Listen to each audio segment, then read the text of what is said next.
Last week, I released a video about Golden Demon 2026, my thoughts and opinions and overall just vibe of the competition, seeing it up close at Adepticon 2026. This video caused quite a commotion and a stir in the Warhammer community, to be honest, and it's not something that I expected, but here we are, and I thought I'd do a follow-up video to explain to some of the very, very loud minority in those comments about how this wasn't a personal attack and how this is my personal opinion. I said I wouldn't do this, but here we are. So let's go through some of, if not all of, the Golden Demon winners from 2026, and I'll tell you where I think they could do better, quite honestly. Right, let's kick things off with my good friend Marco Frisoni. Marco is the best painting channel on YouTube, at least in my opinion anyway. He's a fantastic artist. He's a real artist, and I've learned a hell of a lot from him over the years. When I saw that he was going to be at Adepticon, that was one of the main reasons why I signed up to come all the way from Australia to Milwaukee, Wisconsin, in the middle of nowhere, to attend this event was for Marco. I really wanted to meet him in person and hear that lovely flamboyant Italian accent up close. So I get to the class on the Thursday morning, and I was the first one in, of course, because I was so excited about seeing Marco. There he is, over in the corner by himself, crying his little heart out. So I thought to myself, I better go and introduce myself and also see if this guy's all right. So I went over to Marco and I said, "Marco, why are you so sad?" And he said, "Damon, I was about to enter Golden Demon today, and when I was heading over from Ireland, the immigration people, the Irish, they don't know what they're doing. They broke the base off my miniature. I now have no base. I'm not sure what to do." So I said, "Well, firstly, Marco, don't worry about it. You can always enter next year. You're too good for this competition anyway. But, you know, it's not the end of the world. You can always enter next year. Here, have a tissue." Marco took the tissue, and in that tissue, he blew his nose so hard I thought he might have a blood vessel burst in his head or something. And when he checked the tissue, you know how you do, like, look at your hanky afterwards, your tissue, and you look inside to see if there's any sort of, like, something that isn't a bogey perhaps turning up? Well, he did that anyway, and what he pulled apart was the most magnificent booger I have ever seen. And I said, "Marco, what were you actually entering?" He said, "It was a Nurgle guy on a slug, you know?" And I said, "Well, that there is you. That there is soul. That there is potential and creativity. Use that tissue, enter the competition, see what happens." And here we are, silver at Golden Demon, a magnificent achievement with a beautiful, beautiful model. I'm not sure how he solidified the snot in this case, but he did a fantastic job of it either way, and I think you'll agree this is definitely deserving of gold. I wasn't one of the judges this year. Perhaps next year. They'll probably pick me next year, right? But I think, yeah, a magnificent job here for Marco, and I'm just really happy for him that we got things sorted. You're f***ing welcome. Okay, let's move ahead and have a look at the overall winner for Golden Demon. This is the Slayer Sword, and this is fantastic. It is David Aroba, I think is his name here. He's the Slayer Sword winner with this giant dragon necromantic sort of horror thing going on. This is an amazing thing. I saw it up close. There's a lot of facets to it. There's a lot going on. It's almost too hard to see what's going on. There's so much to it, and you could find something new every 5 minutes just gazing at it. I looked at this for a very long time. I had a feeling this was probably going to win the whole thing. What I would say, though, is it is imperfect. And what I mean by that is that it has an element of realism missing to it. I think, firstly, it's 2026, and the kids these days, they don't really like history. My son doesn't like history. He's not interested in castles.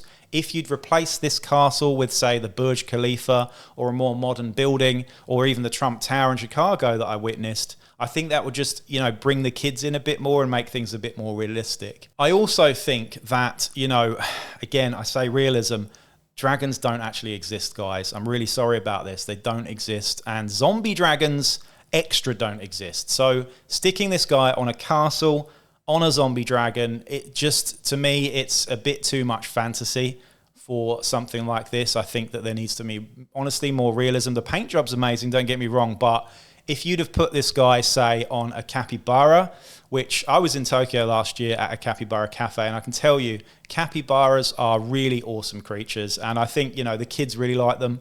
People find them cute. They are the world's largest rodent, so, you know, you could technically ride one as well, especially if you were 28mm scale. So I just think if you swap this out for maybe a capybara, stuck it on a more modern building, this would be a pretty much perfect entry to Golden Demon. Otherwise, though, it is quite nice. All right, up next we've got Lucas Wiggering. This is fantastic. I think I noticed 2 of his pieces in there. He did do a Blood Bowl one, but we're going to be talking about the Khorne Kill Team, which is a squad of 4 Khorne Berserkers, and these are, I think, my favourite, absolutely my favourite squad in the whole of the cabinets. These are exactly right up my alley. I may be biased because I'm a huge fan of Khorne and the World Eaters as well, so 12th Legion for me. Now, aside from being some of the best paint jobs in the entire competition, if you ask me, I think these guys just needed just a little something to give them a boost. And when I look at this on the sort of round base, what I would like to do with this to take it to the next level, because they're already a 10, right? Let's agree, they're already a 10. If we want to take this up to an 11, though, if you incorporated this into a, I don't know, say a cuckoo clock, and instead of having the cuckoo come out of the little hole when the clock strikes 12, you know, because 12th Legion and all that, you could have these guys come out and sort of do a little dance, go around in a circle, you know, on the spot there. And instead of having the noise of a cuckoo, say, you could have the noise of, say, screaming children. I think that would just really elevate things and, you know, incorporate some unique ideas into an otherwise fairly bland Golden Demon. We've got a vehicle up next with John Margiotta, and this is really nice. Anyway, the next one is our sort of token Frenchman, Pierre Marbouf, I believe. I can't say it properly because I'm English, so why would I want to? Pierre has done a really good old world sort of scene here with a dark elf and a high elf. The high elf, you know, mounted on a horse, and the dark elf mounted on a velociraptor. Now, velociraptors are my 9th favourite dinosaur. If you know me, you'll know that I talk a lot about dinosaurs. It's one. If I meet you for the first time, it's one of the things I do ask you. So, you know, if you've met me, you will know this. But anyway, velociraptors are my 9th favourite dinosaur. They're a very cool dinosaur, and they're most definitely in most people's top 10, specifically after the film Jurassic Park came out. I mean, aside from this being really nostalgic and cool and including one velociraptor, why not, Pierre? You've missed a trick here. Why not just include an extra velociraptor? I can't see anything bad about that. It's not going to take anything away. People like dinosaurs a lot more than horses. Horses are just a bit pants, really. Velociraptors, you know, they're cool, they're predators, they're carnivores. Just flipping throw another velociraptor into here and you've got an otherwise fairly perfect submission.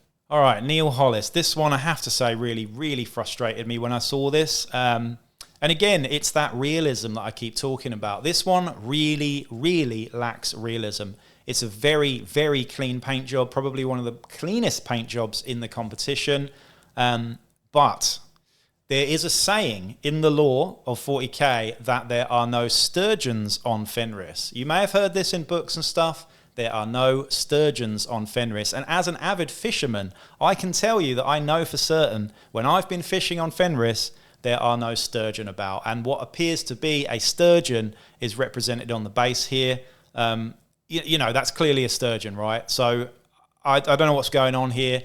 Neil is obviously one of those people that only paints and doesn't actually play the games or read the lore. If you had done your research and read the lore, you'd understand that sturgeons are not on Fenris. There are no sturgeons on Fenris.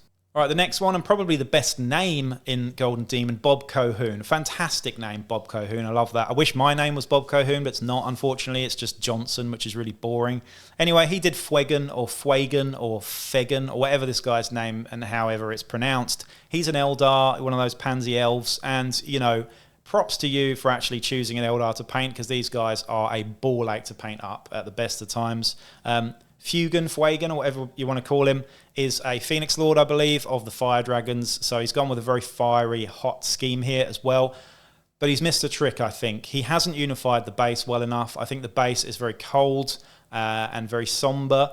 And, you know, the brightness of Fwegan is, you know, something that I feel needs to be incorporated into that base a little bit more. So just a minor adjustment, honestly, Bob. Otherwise, you did a great job. A minor adjustment here. I think this is more something that I would go with, to be honest. Just a bit more orange, a bit more continuity throughout the miniature, and you're on to one. Well done, mate. Rafael Boyon next. That is a Spanish name, I imagine, so he's probably related to me somehow. This is a fantastic miniature, I have to say. This is the elf from Warhammer Quest, I believe, and this is magnificent, honestly. This forest scene here. You've got all these really cutesy little animals. You've got a couple of bunnies, a skunk, a chipmunk, and something else there as well. Oh yeah, squirrel. Really, really cute. I'm not sure where you got those all from. They're probably from different Warhammer miniatures that you've collected together. But yeah, really, really beautifully painted. I love the moss on this and everything. There's a couple problems with this. The first one, the back of the miniature, if you were at the cabinet, the back of the miniature is completely flat and two-dimensional. There is no detail on it whatsoever. You could have done some more with the back, mate, you know, and obviously Games Workshop didn't show that off because why should they? But yeah, maybe work on painting the back next time instead of just the front, honestly. The front, though, let's talk about these animals. The animals are cute, but again, I reiterate, if you'd have swapped these out for capybara, say, and gone with something like this, I just think that, again, it would have appealed to the kids a bit more and been a bit more 2026, to be honest.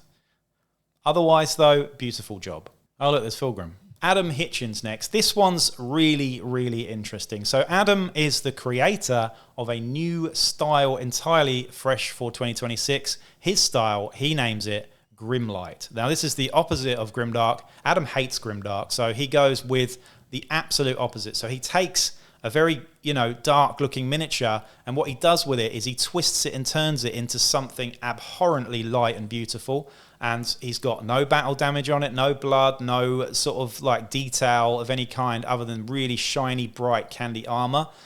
So it's the complete opposite of what you'd expect Grimdark to be, and it's a new style fresh for 2026. So I can see a lot of people doing this next year. It's just going with a really horrible, menacing miniature like a Night Lord and making it as friendly as possible. So well done there. What we got next? Oh, yeah. Yeah. Oh, look, it's Fulgrim. T.D. McDonald next. This one actually took the gold for squad or kill team here. And it's interesting. I think a lot of the Golden Demon winners or people that won silver and bronze in this category and thereabouts, I actually heard them having a little bit of a moan about this because they didn't think it was good enough. I think, you know, you saying that and then criticizing me for having an opinion is just wild. But I think this is fantastic. I love texture in my miniatures. I think the texture it's just beautiful. It's very painterly, it's very arty, and it has got soul, guys. That is why it's got gold. However, again, I think the word that I'm looking for here is inclusivity that we've gone for. TD McDonald's gone for inclusivity, and in 2026, that is a buzzword. We've got a strong female character up front here. We've got a person of color in the back holding the flag, and then we've got a very ugly old man, which I identify with personally, a grumpy, ugly old man. However, what you've done there, it's fantastic going for inclusivity, but what you've done there is you've done the opposite because the guy is so ugly that you're actually scaring all the children. So, you know, you're excluding the children by being inclusive, by including him. So think about that next time. Maybe don't create such an ugly miniature. Katarzyna Gorska. If I butchered that, I do apologize. This one is really interesting. I heard a story about how this one was made. Kat was living in a shared house and was having a party one night, and they were all vaping in the kitchen.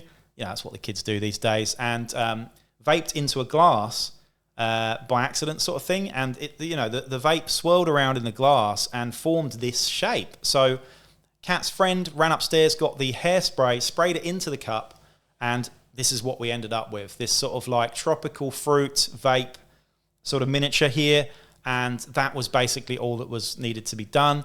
What is also worth saying here, and you know, Games Workshop are very guilty for this, is not including other shots of the miniature, because inside that boat we have 100 hand-sculpted, hand-painted rubber duckies that you just can't see. And I feel that's a real missed opportunity from Games Workshop to not put that on their Warcom article. So I think a fantastic creative effort. Well done, Kat. Lucas Wiggering, probably my favourite painter at the event, back with an Age of Sigmar unit here. And yeah. Next one we got our mate Borgia. Again, that's not how you say it, I know, but it sounds funny, so I'm going to do it. This is the gold for Duel.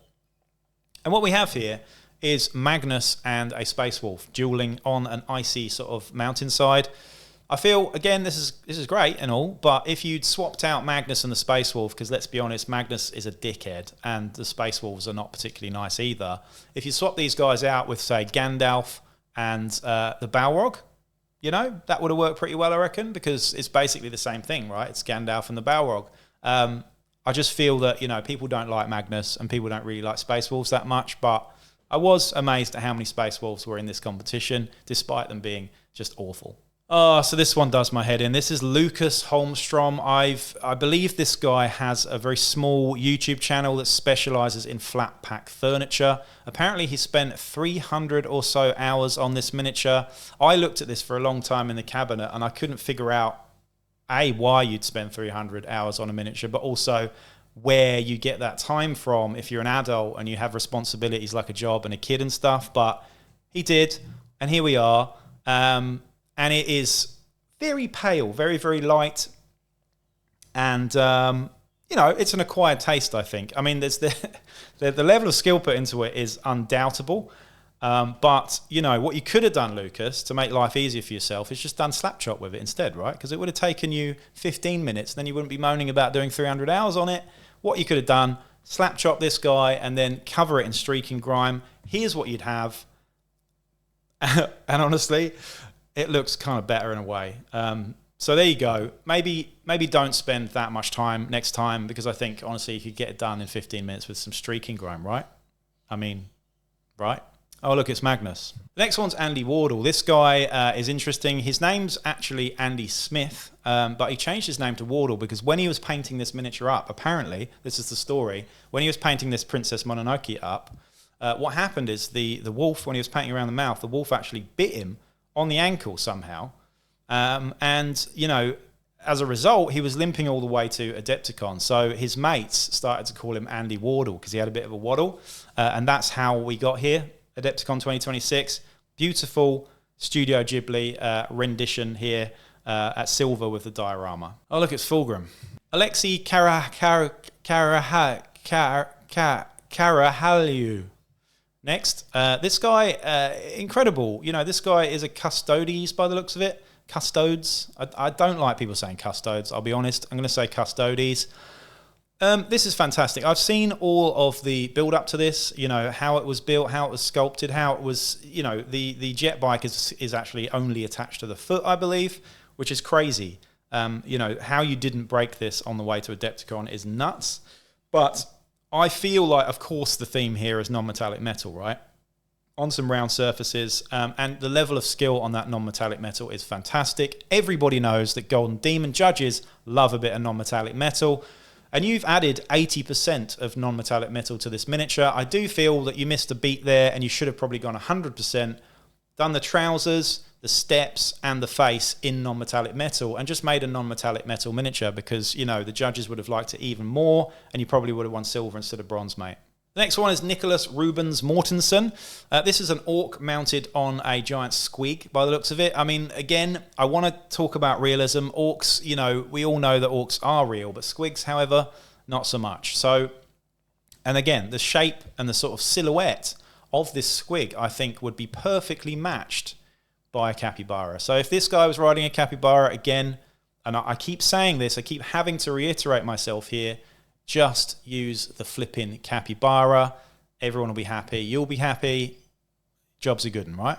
The next one, I tried to talk to every single Italian at Adepticon, by the way, and Alessandro Marinone, I believe you say it that way, he painted up a Necromunda thing. Now, you'll know if you watched my channel before, Necromunda is my favourite thing. The House Grime Military Attaché are some of the best models I think Games Workshop have ever done, quite frankly. Anyway, I was standing there with my lunchbox eating some red licorice, and Alessandro was like, I don't know what to do with my base, so I've just got a very plain base at the moment, and I'm not really sure what to do. And I was munching away at this licorice, and I said, well, to be honest, this looks a lot like the sash that this guy's wearing. Why don't you just use this? And I gave him the rest of my red rope licorice.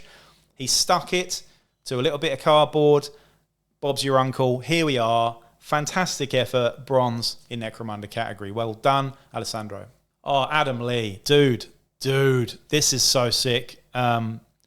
You know, so Adam Lee, he didn't get to finish this, basically. He had a long time to work on it, but, you know, he went over schedule and he didn't finish it. So what we've got here is a Christmas scene in the Age of Sigmar, and sadly, Elf and Santa didn't quite get finished. So what I've done here is I've done a mock-up of where things were actually going with this one, because it only won bronze. I think if you'd have finished this in time, my God, you would have won gold on this one. But yeah, if you can see from my sort of mock-up here, we've got the Christmas trees, that he didn't get time to decorate. Unfortunately, he didn't put some tinsel in them.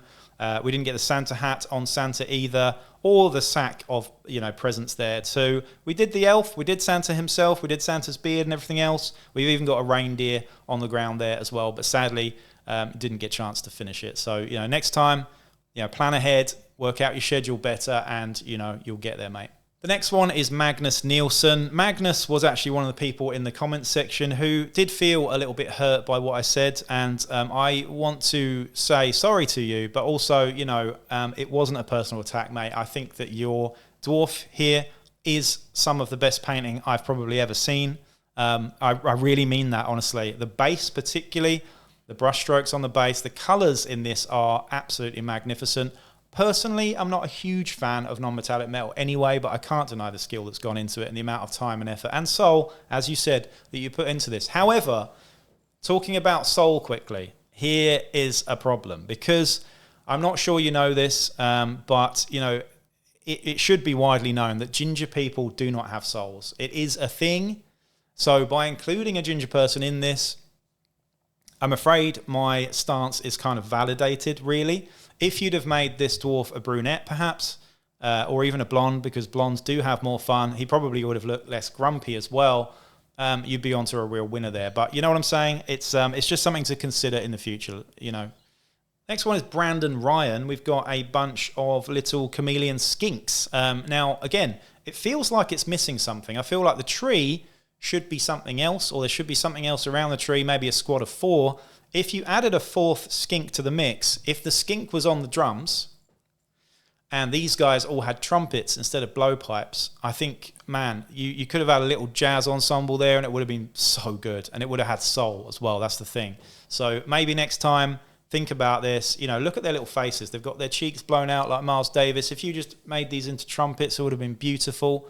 But again, no thought was gone into that. Next one's Aaron Clark. Aaron Clark won bronze for the 40k unit, and this is a group of Ultramarines. And I can tell you, you know, if I was a judge, I probably would have done what the judges did here and marked you down for choosing Ultramarines, because nobody likes Ultramarines.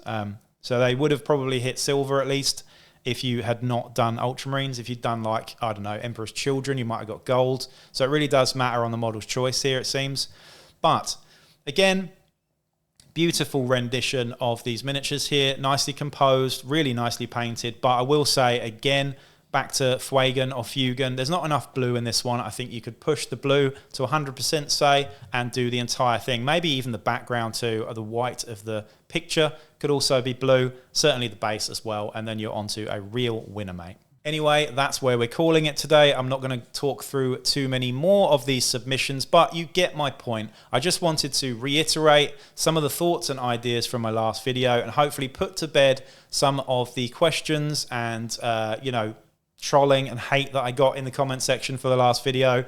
Hopefully this clears things up for you. Again, I am a multiple Golden Daemon winner, so I do know what I'm talking about. We are here to have fun. We are adults at the end of the day playing with toy soldiers. Do not take it too seriously, okay? Have a great day, and I'll see you next time.